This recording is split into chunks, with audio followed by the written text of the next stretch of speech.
సంవత్సరాల తరబడి ఎన్ని మందులు వాడినా మీ మోకాల నొప్పులు తగ్గట్లేదా? ప్రాణ పెయిన్ క్లినిక్ లో అత్యాధునిక చికిత్స. కోల్కతా డాక్టర్ ఇష్యూలో అనేక సంఘటనలు మనం చూస్తున్నాం. తాజాగా నిందితుడు ఎవరైతే ఉన్నారో అతను ముందు చంపానని, ఏం చేస్తారో చేసుకోండి, అత్యాచారం చేశానని, ఆ తర్వాత నాకు సంబంధం లేదని, ఆ తర్వాత నేను ఒక్కడనే అని, కాదు ఇంకా ఉన్నారని, ఇలా రకరకాలుగా చెప్పటం, దాని మీద లై డిటెక్టర్ టెస్ట్లకు వెళ్ళాలి అని చెప్పేసి కూడా డిసైడ్ చేశారు. అసలు లై డిటెక్టర్ టెస్ట్లు ఎప్పుడు చేస్తారు, అలాగే ఆ టెస్టుకు తర్వాత నార్కో టెస్టుకు ఏం డిఫరెన్స్ ఉంటుంది, ఇవన్నీ చెప్పేందుకు ప్రముఖ ఐపీఎస్ ఆఫీసర్, ఇప్పుడు అఫ్ కోర్స్ రిటైర్డ్ అనుకోండి, అయినా కూడా ఆయన్ని జేడి లక్ష్మీనారాయణ గారే మనందరం పిలుస్తూ ఉంటాము.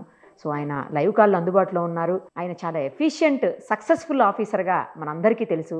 సో ఆయన ఏం చెప్తారు ఈ విషయంలో ఒక్కసారి చూద్దాం. సార్ నమస్తే అండి. నమస్కారం.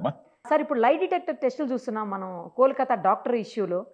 సో అసలు ఆ టెస్టులు ఎప్పుడు చేస్తారు, దానికిను తర్వాత నార్కో టెస్ట్ అంటారు కదా, నార్కో టెస్ట్కి అసలు ఏం డిఫరెన్స్ ఉంటుంది సార్? దీనివల్ల నిజంగా అసలు ఏం జరిగిందనే వాస్తవాలు బయటకు వస్తాయా సార్? కలకత్తాలో జరిగిన ఈ సంఘటన ఏదైతే ఉందో అది మొత్తం దేశాన్నే కలిచివేసి.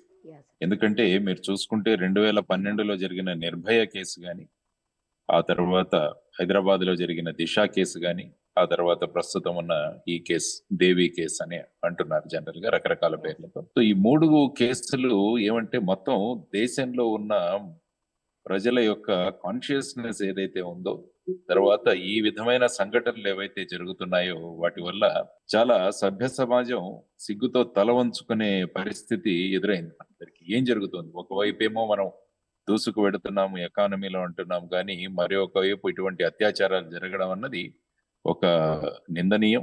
ఇందులో ఎవరైతే ఇన్వాల్వ్ అయ్యి ఉన్నారో వాళ్ళందరి మీద చర్యలు తీసుకోవాలి. తర్వాత ముఖ్యంగా ఏంటంటే ఎవరైతే మనకు రక్షణ కల్పిస్తారో, మన ఆరోగ్యానికి రక్షణ కల్పిస్తారో అటువంటి వారి పట్ల జరుగుతున్న ఈ విషయాలు దేశంలో, నేను నిర్భయ కేసు తీసుకున్నా కూడా ఆ అమ్మాయి ఫిజియోథెరపిస్ట్, తర్వాత ఈ అమ్మాయి వచ్చి డాక్టర్, తర్వాత దిశ వచ్చేసి వెటర్నరీ డాక్టర్. ఈ విధంగా ఉన్న ప్రొఫెషన్ లో ఉన్న వాళ్ళు సమాజం కోసం, ప్రజల కోసం పని చేయాలన్న సంకల్పంతో ఉన్న వాళ్ళకి ఈ విధంగా జరగడం వల్ల దేశం మొత్తం ఈ విధంగా నిరసనలు వ్యక్తమవుతున్నాయి.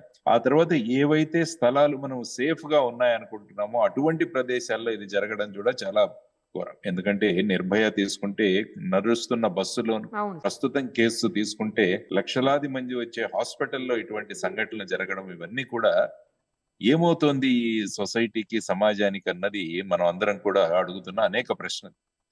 తర్వాత ఈ కేసు జరిగిన తర్వాత ఇన్వెస్టిగేషన్ జరిగిన విధానం అంటే మొదట్లోనే ఈ కేసు గురించి బయటికి రావడము, తర్వాత వచ్చేసి అక్కడ లోకల్ పోలీసు సరిగా చేయట్లేదు అనడము, ఆ తర్వాత హైకోర్టు వాళ్ళ మీద కోపడ్డము, ఆ తర్వాత కేసును సిబిఐకి అప్పచెప్పడము, తర్వాత అక్కడి ముఖ్యమంత్రి గారే నిరసన ప్రదర్శనలకు వారు లీడ్ తీసుకోవడం, ఇవన్నీ కూడా ఈ కేసులో ఉన్న ప్రధానమైన అంశం. కానీ ఇప్పటి వరకు మీరు అన్నట్టు ఒక వ్యక్తిని అరెస్ట్ చేయడం జరిగింది. ఆ ఘటనా స్థలంలో ఏదైతే ఆ బ్లూటూత్ హెడ్సెట్ ఏదైతే ఉందో దాని ద్వారా, తర్వాత సీసీటీవీ కెమెరాల్లో దొరికిన ఫుటేజ్ ద్వారా అతన్ని అరెస్ట్ చేయడం జరిగింది. ఆ తర్వాత అతని ఇంట్రాగేషన్, ఆ తర్వాత మీరు అన్నట్టు మొదట నేను ఒక్కడనే ఉన్నాను, మీ ఇతరులు ఉన్నారు అని రకరకాల ఎవేజివ్ ఆన్సర్స్ అంటారు వీటిలన్నీ. సో అటువంటి ఉన్నప్పుడు ఏమవుతుందంటే అతనిని గురించి దగ్గర నుంచి సమాచారం రాబట్టడం కోసం పోలీసుల దగ్గర ఉన్న సైంటిఫిక్ ఇన్వెస్టిగేషన్ టెక్నిక్స్ లో మీరు అన్నట్టు పాలిగ్రఫీ అంటాము, దాన్నే సాధారణ భాషలో లై డిటెక్షన్ టెస్ట్ అంటాము. ఆ తర్వాత బ్రెయిన్ మ్యాపింగ్ అన్న టెస్ట్ ఉంటుంది. ఆ తర్వాత మీరు అన్నట్టు ఇంకొకటి నార్కో అనాలిసిస్. కానీ 2010వ సంవత్సరంలో supreme court Selvi versus state of Karnataka అని ఒక జడ్జిమెంట్ ఇచ్చింది. ఆ జడ్జిమెంట్ లో ఏంటంటే భారత రాజ్యాంగంలో ఆర్టికల్ 23 ప్రకారము ఎవరు కూడా వారికి విరుద్ధంగా సాక్ష్యం చెప్పాల్సిన అవసరం ఉండకూడదు అన్నట్టుగా చెప్పారు. Nobody can be made to incriminate against themselves. ఆ తర్వాత ఆర్టికల్ 21 రైట్ టు లైఫ్. ఈ రెండిటి సందర్భంగా వాళ్ళు జడ్జిమెంట్ చేస్తూ ఈ 3 టెస్టులు చేయవచ్చు, కానీ వీటిలో ఆ వ్యక్తి యొక్క అనుమతి కావాలి అన్నది వాళ్ళు జడ్జిమెంట్ ఇచ్చారు. టెస్టులు మీరు చేయాలంటే వాళ్ళ అనుమతి కావాలి.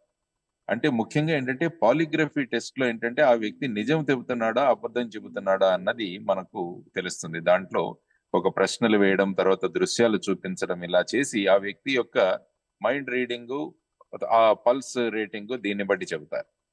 రెండవది వచ్చేసి బ్రెయిన్ మ్యాపింగ్ అని ఉంటుంది. అంటే బ్రెయిన్ లో స్టిములస్ ని మెజర్ చేస్తారు.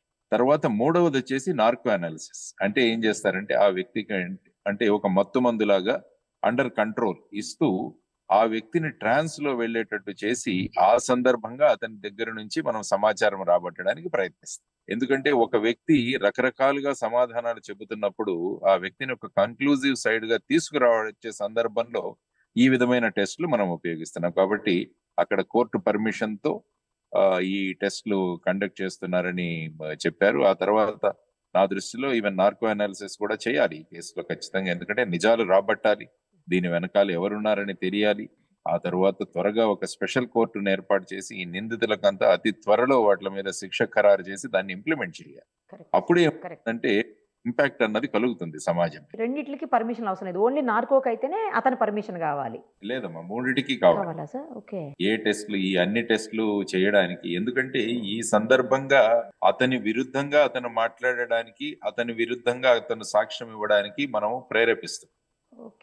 దానికోసం ఇది ఆర్టికల్ 23కి విరుద్ధంగా వెళుతుంది. కాబట్టి ఆ సెల్వి జడ్జిమెంట్ లో సుప్రీంకోర్టు ఏమన్నదంటే, కేజీ బాలకృష్ణన్ గారు చీఫ్ జస్టిస్ గా ఉన్నప్పుడు వారు ఇచ్చిన జడ్జిమెంట్. సో ఆ సందర్భంగా ఈ 3 టెస్టులకి కూడా కన్సెంట్ అన్నది తీసుకోవాలి అన్నది ఈ కేసులో ఖచ్చితంగా తీసుకుని ముందుకు వెళ్తూ ఉంటారు. సార్ కన్సెంట్ మరి వాళ్ళ మీద వాళ్ళు అగైనెస్ట్ గా చెప్పడానికి కన్సెంట్ ఇస్తారా సార్? ఇవ్వరు కదా వాళ్ళు.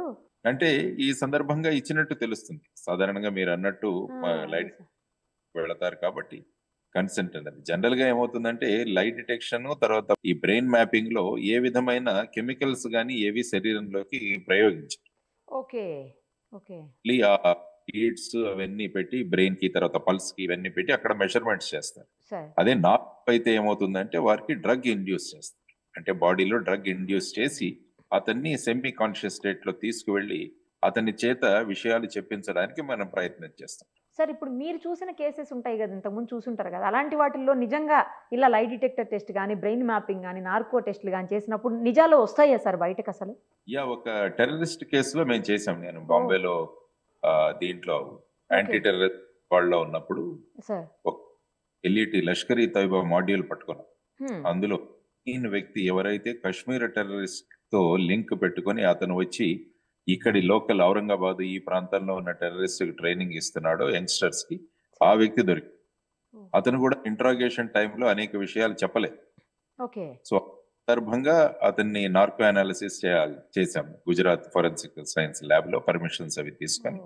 ఆ సందర్భంగా కొన్ని విషయాలు మనం బయటికి తీసుకురావచ్చు. అది ముఖ్యంగా ఎవరి మీద ఆధారపడి ఉంటుందంటే ఎవరైతే డాక్టరు ఆ డ్రగ్ అడ్మినిస్టర్ చేస్తారో అది చాలా కేర్ఫుల్ గా. ఎందుకంటే అటు టోటల్ గా ఈ సర్జరీస్ చేస్తున్నప్పుడు అనెస్థీషియా ఇచ్చినట్టు కాదు, తర్వాత టోటల్ గా అతని కంట్రోల్లో కూడా ఉండకూడదు. ఈ రెండిటి మధ్యలో ట్రాన్స్ లోకి ఆ వ్యక్తిని తీసుకెళ్ళాలి. దానికోసం అతి జాగ్రత్తగా ఆ డోసేజ్ ఇచ్చుకుంటూ ఆ వ్యక్తి ఏ విధమైన స్థితిలో ఉన్నాడని చెప్తూ తర్వాత మనం ఆ వ్యక్తిని ఇంట్రాగేట్ చేస్తూ ఉన్నప్పుడు కొన్ని విషయాలు మనం బయటికి తీసుకురావచ్చు. అది ఒక అప్రూవ్డ్ సైంటిఫిక్ టెక్నిక్ ఇది. సో దాన్ని కరెక్ట్ గా అడ్మినిస్టర్ చేసి కరెక్ట్ గా మనం చేయగలిగితే నిజాలను మనం బయటికి రాబట్టచ్చు. అంటే సార్ మనం చెప్పాలి అనుకుంటే చెప్తాము, చెప్పకూడదు అనుకుంటే చెప్పాం కదా. బ్రెయిన్ మన మాటే కదా సార్ వింటుంది. బ్రెయిన్ ని మనం ఎట్లా మార్చగలదు లైట్ డిటెక్టర్ లో కానీ లేకపోతే బ్రెయిన్ మ్యాపింగ్ లో కానీ? అది నాకు అర్థం కావట్లేదు. ఎందుకంటే ఏమవుతుందంటే బ్రెయిన్ మనకి ఆలోచించి చెప్తుంది కానీ హృదయం ఆలోచించి చెప్పదు. కాబట్టి ఈ టెస్టుల్లో అంటే సడన్ గా ఏదైనా ఒక పిక్చర్ చూపించాం. ఫర్ ఎగ్జాంపుల్ ఈ పర్టికులర్ కేసులో ఇతని పాటు ఈ వ్యక్తి కూడా ఉన్నాడన్న సంశయం మన దగ్గర ఉంది. ఆ వ్యక్తి పిక్చర్ ని సడన్ గా మనం కంప్యూటర్ మీద చూసినప్పుడు మన బాడీ మైండ్ రియాక్ట్ అవుతుంది. ఇప్పుడు మన pulse, heart rate, breathing rate ఇవన్నీ కూడా మారుతాయి. వాటిని మెజర్ చేస్తాం. అంటే నార్మల్ గా మిమ్మల్ని ప్రశ్న వేశారు, మీ నాన్నగారి పేరేంటి, మీ అమ్మగారి పేరేంటి అడిగినప్పుడు మీ పల్స్ రేటు వేరేగా ఉంటుంది. సడన్ గా ఇటువంటి పిక్చర్ ని చూపించినప్పుడు ఏమంటే పల్స్ రేట్ మారిపోతుంది. దాన్ని బట్టి ఈ వ్యక్తి నిజం చెబుతున్నాడా అబద్ధం చెబుతున్నాడా అన్నది మనం లాగొచ్చు. కొన్ని పిక్చర్స్ ఎట్లా చూపిస్తారు, ఇంకేం చూపిస్తారు sir? Pictures, scene of crime, so ఇలాంటివి. తర్వాత అతని బ్యాక్గ్రౌండ్ లో ఇంతకు ముందు జరిగిన ఏమైనా కేసులు ఉంటే ఆ సందర్భము. అంటే ఏంటంటే బేసిక్ గా ఆ వ్యక్తికి గురించి మన దగ్గర అనేక విషయాలు ఉన్నాయి, ఆ వ్యక్తికి తెలుస్తుంది. అప్పుడు ఏంటంటే అతని ప్రవర్తన మారు.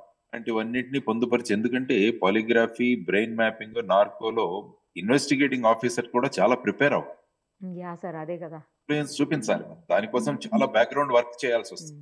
సో జస్ట్ చెప్పి అది మామూలు ఏదో సినిమాల్లో చూపించినట్టు అది ఎస్ఆర్ నో చెప్పదు. అదే కదా సార్, ఒక మూవీలో ఎక్కడ చూస్తాము అది అడిగినప్పుడు ఎస్ నో నో అట్లా అంటుంటుంది.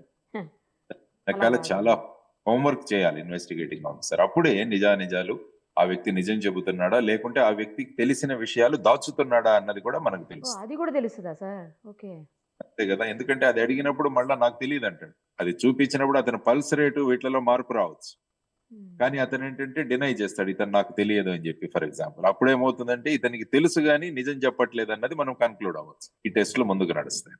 ఓకే. అంటే సార్ ఇప్పుడు టెక్నికల్గా అంతా రెడీ చేసుకొని మెడికల్ పరంగా కూడా అన్ని రెడీగా పెట్టుకున్న తర్వాత నీ టెస్ట్ చేస్తారు, అంతే కదా? అక్కడ తెలుస్తుంది మనకి. ఎందుకంటే బ్రెయిన్ పాలిగ్రఫీలో కూడా ఏ క్వశ్చన్లు అడగాలి, ఏవి చూపించాలనేవి కూడా మనం చేసుకుని అన్ని సిద్ధం చేసుకొని మనం రావాలి. సైకాలజిస్టులు కూడా ఉంటారు వాళ్ళతో పాటు, ఇన్వెస్టిగేట్ ఉంటారు. సో ఆ తర్వాత ఇప్పుడు నార్కోకు వెళితే బేసిక్ గా డాక్టర్స్ కూడా ఉంటారు, అనెస్థెటిస్ట్. ఒక హాఫ్ డే పట్టేస్తుందేమో సార్ ఈ కార్యక్రమం మొత్తానికి అసలు. ఒక్కొక్కసారి వాళ్ళు రియాక్ట్ అవ్వరు, దానికోసం మళ్ళీ నెక్స్ట్ డే చేయాల్సి వస్తుంది. అది ఒక పెద్ద ప్రాసెస్. సార్ ఇప్పుడు ఇది ప్రూవ్ అయిపోతే ఎంత శిక్ష పడే అవకాశం ఉంటుంది సార్? అదొక్కటి చెప్పండి ఫైనల్ గా. ఇందులో ఏంటంటే యాక్చువల్ గా మొన్న కొత్తగా వచ్చిన శిక్ష బిఎన్ఎస్ ఏదైతే ఉందో భారతీయ న్యాయ సంహితలో, ఇందులో ఫిట్ కేస్ ఫర్ డెత్, మరణశిక్ష విధించే స్థాయికి వెళ్ళాలి. ఎందుకంటే ఈ కేస్ ఆఫ్ అంటే ఇందులో ప్రస్తుతం జరుగుతున్న విషయాలు, గ్యాంగ్ రేప్ కేసు, తర్వాత ఇంకా ఎంతో మంది ఇన్వాల్వ్ ఉన్నారు. తర్వాత మెయిన్ కారణాలు ఏంటన్నవి కూడా రకరకాలుగా వస్తున్నాయి. అంటే ఈ అమ్మాయికి ఆ హాస్పిటల్లో జరుగుతున్న అనేక విషయాలు తెలుసు, అక్కడ జరుగుతున్న రెగ్యులారిటీస్ తెలుసు అని ఒక యాంగిల్లో కూడా అలా మాట్లాడుతున్నారు.